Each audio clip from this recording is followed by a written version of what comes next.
Lemus.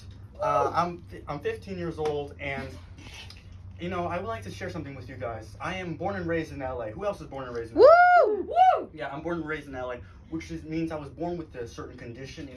When I came out the womb, I was born with something called pre-overdosed. Instead of going to the incubator, they just put me in rehab immediately. Oh my God! We gotta settle this problem right now. We gotta fix it. No, but I currently go to a Catholic school for high school, but before I went to a Catholic school, I used to go to public school. And people tell me all the time, what's the difference between a Catholic school and a public school? What's the difference? I'm like, there isn't much of a difference. The only difference is instead of worrying about the PE coaches, we worry about the priests, all right? That's the only difference, all right? We love Father Paul. We love him. Yeah, beautiful man. But in my school, teachers remind me of several different people and characters, Like my religion teacher reminds me of Mother Teresa.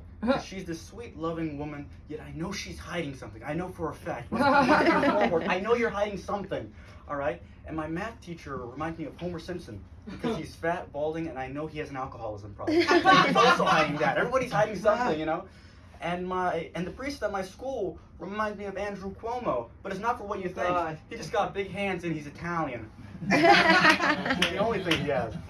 But I don't know how many of you guys have been paying attention to the news lately, but the administration has been working very hard lately. And I think the hardest person working right now is Marco Rubio. Yes, Marco Rubio, the Secretary of State. This man has so many jobs outside of being Secretary of State, and I'm going to list them for you, all right? Outside of being a Secretary of State, he's going to become the governor of Minnesota, the Shah of Iran, the president of Nicaragua, Venezuela, and Cuba. He's going to become the dictator of Mexico now, the future king of Greenland, and also he's going to become the head of the Boy Scouts. This man has every single job except be president. That's the one thing he wants, yet he'll never get it. Let's all be honest here.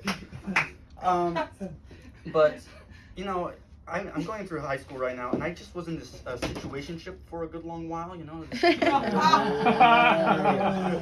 So funny about that. Don't believe me? I got pictures. I got proof. But it was going well for a while, but it just didn't work out. And I don't know why. Like, I was, one time she was telling me about her, family and her dreams and aspirations in life. And she tells me that whenever they have guests over, they have box wine and they put ice in it, and that she has a cousin with no teeth and he plays the banjo. And her big dream in life is to get a new trailer, But I don't know why it didn't work out. I think the reason why she didn't like me is because we weren't related. I think that's why. But the other day I tried fixing things with her, but she tells me, no, Yulio, we can't fix it because my parents say I'm not allowed to hang out with you because they say you're too much drama. I'm like, really? The kid in drama club is too much drama? It's like kids in Epstein's Island. Like, we all knew this was gonna happen. We all knew it. All right, let's be honest, folks. But I was telling all this to my dad, and he goes, son, it doesn't really bother me that you got your heart broken. I just wish you got your heart broken by someone attractive. So I guess the moral of the story is go for looks and not personality, all right? No, but the other day, I was talking to my dad's first ex-wife. Now, there's no way to segue into that, because that concept shouldn't exist, all right? But I was talking to her, and she goes, you know what I realized? You know what I realized, Yulio? I realized that men love bitches. You love it when a man tells you screw you and all that stuff. You love it when you love bitches, don't you? And I was thinking, no, we don't. And then I started thinking about it really good, and I was like, no, she's right. I love them. That's why I'm in this situation. I adore them. They're my favorite people. I adore them. They're the greatest. No, but this is all new material I'm working on right now. Whoa! Beautiful. Because every time, because my dad before the shows now goes, son, I only want new material because if you bring any old material, I don't want to hear that. I get bored very easily. I don't want to hear any new material.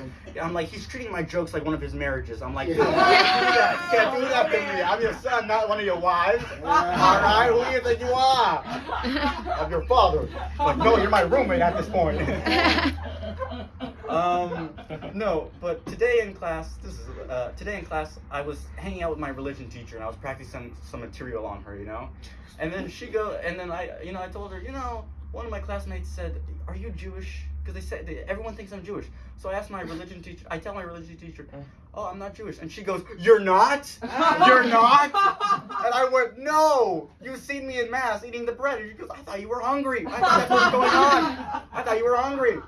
I'm like, in my school, I'm the George Santos of Catholic school.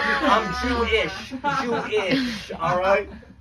Jewish when I need to be. I gotta stop hanging around Samantha so much. That's wearing off on me. But you guys can find me on Instagram at Yulio Lemus Comedy. You can also find me on YouTube. My channel is Yulio Lemus. Now, please welcome back to the stage the godmother of comedy. I love it.